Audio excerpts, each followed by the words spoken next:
Howdy folks, welcome back to Sailing Slow Motion. So we've had this kayak out a couple times, starting to feel comfortable in it.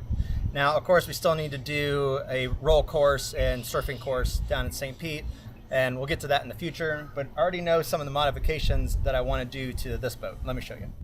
The first thing that I want to do is put a sail on it. So I've had a lot of comments on different sails, and there's some great ones out there. I just happen to have this one. I bought it last year and never used it on my inflatable kayak that I keep on the big boat.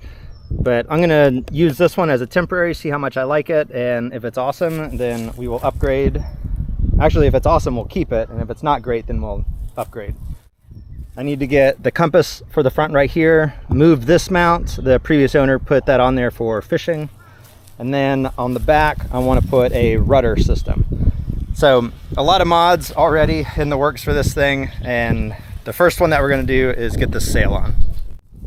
I've never done this. I've seen some of the kayaks that have the sails on them already, but I have no idea how this setup is going to work. So it looks like that's our sail and instructions in there, and then our support down here. So, looks simple enough. All right, so this is the kayak that I have, and then this is the sail. Looking at the instructions here, it looks almost like, especially with this picture, that this is not for, even though it says universal, it's more for the inflatable ones where it wedges inside. So unless I can make some serious modifications to this, it's not going to work, but you know, I'm a fabricator, so we'll give it a shot. All right, so what we have in the bag is the sail, the legs, and then the carry bag. We don't have any other hardware at all. It probably came with some, but that has disappeared in the past year.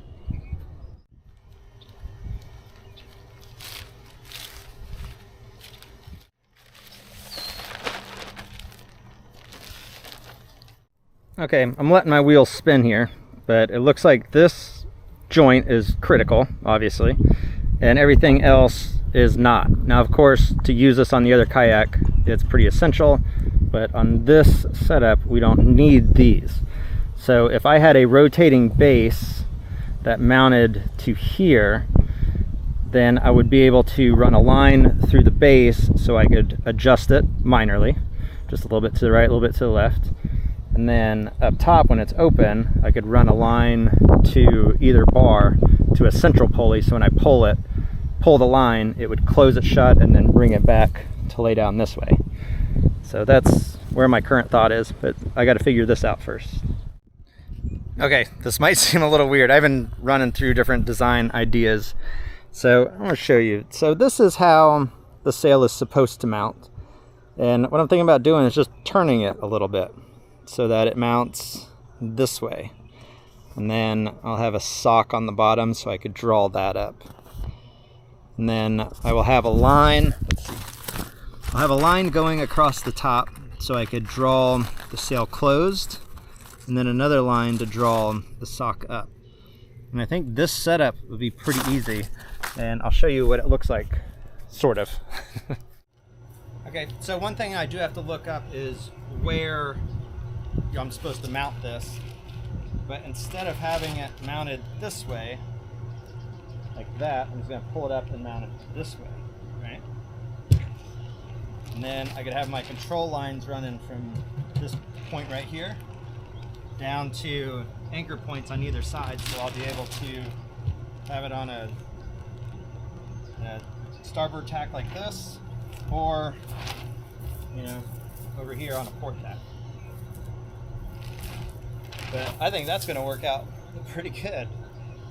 So total in parts here to mount the sail that I already had. So these are about 150 online, but to do all this extra stuff was about $70. So my cost is $70. If you're going to do it yourself, you know, you're looking at $220 roughly. What I'd like to do, if this proof of concept works and I'm able to sail with it and I get everything figured out, you know, this is great. This is a cheap way to do it for right around 200 bucks. But for the Everglades Challenge, I'm gonna need something that's a little bit better. And from what I've read, it looks like Falcon Sails is the way to go. You can pull a line and it pops up. You can pull a line and it collapses down. It's just a much better fit. It's a appropriately sized sail also. So we're going to put this on. I'm not going to go into too much depth on how I'm doing this, but I will show you the finished product. But I'm going to mount it somewhere around here, roughly just forward of the hatch. And you can see that this is coned just a little bit. So I'm going to use the grinder and taper these just a little bit more, and then on the bottom taper it, and then I'll use a large piece of aluminum as like a backer, big washer.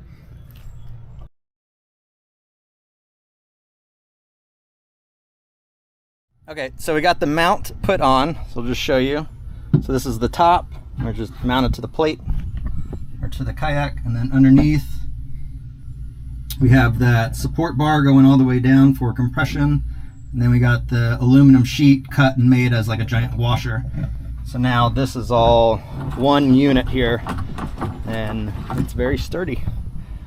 So okay, so this is just a temporary setup, but pretty close to what I'm going to have and function, right? So say we're running downwind, I can adjust my sheet angle here. This will be replaced with a cam cleat, but I can draw it in, and then if I go on opposite tack, I'm good there.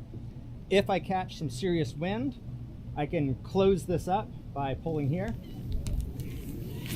So I can't bring the sail down, but I can at least close it. So I know the wind will still catch it a little bit, but if I'm out and like a storm comes or some reason I can't get to shore, that's my alternative, is to just scissor it back closed and then start paddling to shore.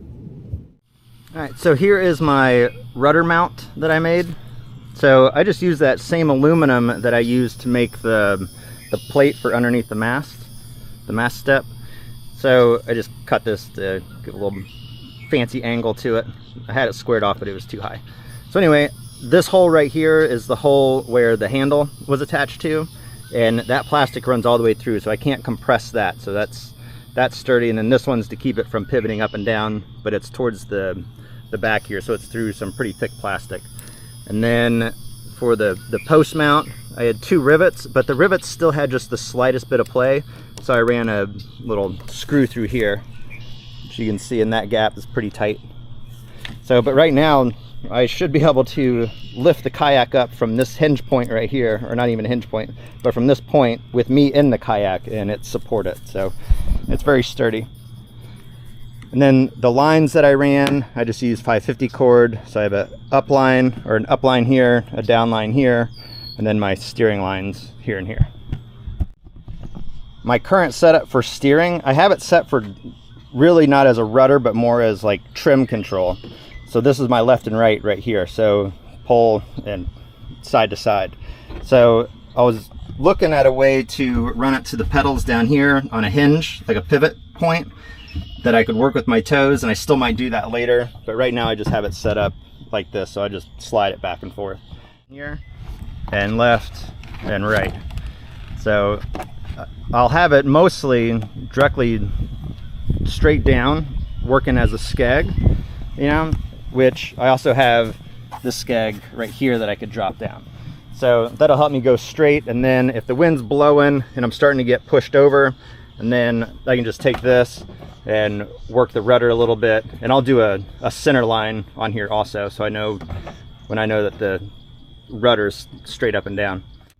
So I think we're pretty close to being ready to put this thing in the water. So I'm gonna try it in the lake right here first, just do a little spin around, see if it works. Hopefully it does. Hopefully I'll get knocked over. I just thought of something. For the Everglades Challenge, you're not allowed to have outriggers on your kayak, but you can use your paddle however you want.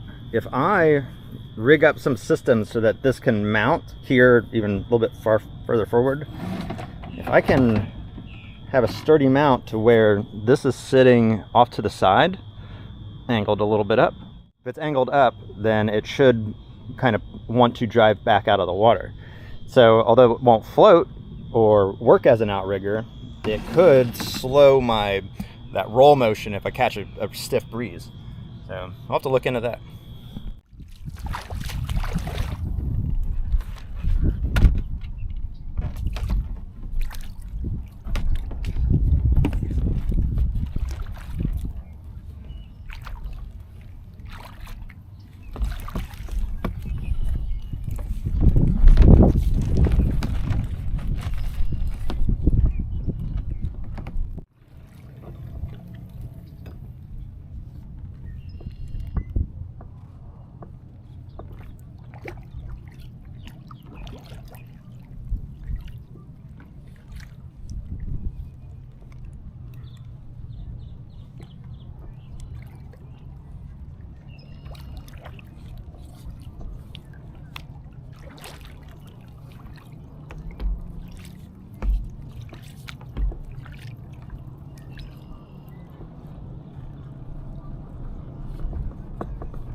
right, to show you what failed, the cast aluminum wasn't strong enough to support it, and you can see there's really not that much metal there. I didn't really think about that. I should have, but yeah, so it broke right there and just snapped off. So I think what I'll end up doing is probably just getting a Falcon Sail, sucking up that cost, and getting something that's actually designed for it. Unless I'm going to look and see if I can find another mount that might work that's not cast, but odds of finding a good one are pretty slim. So also another thing that caused it, when I hit the water and I tried to tilt the boat back, there was too much weight with the water in the sail. So I mean, it makes sense that it broke. So yeah, we'll see. I don't know what's next, but we'll figure it out. All right, thanks for watching. See you next time. Before you leave, if you're a kayaker, I want you to answer me a quick question. On entering into your kayak, can you do it from the seated position? So when I get in, I have to be sitting on the back of the kayak and then slide my legs in and down. And then to get out, I got to do that same thing. Up and then out, right? So can you, kayakers, can you, while sitting in the seat, straighten your legs down, or is there not enough room? So just out of curiosity, please answer below. And also like and subscribe. See you next time.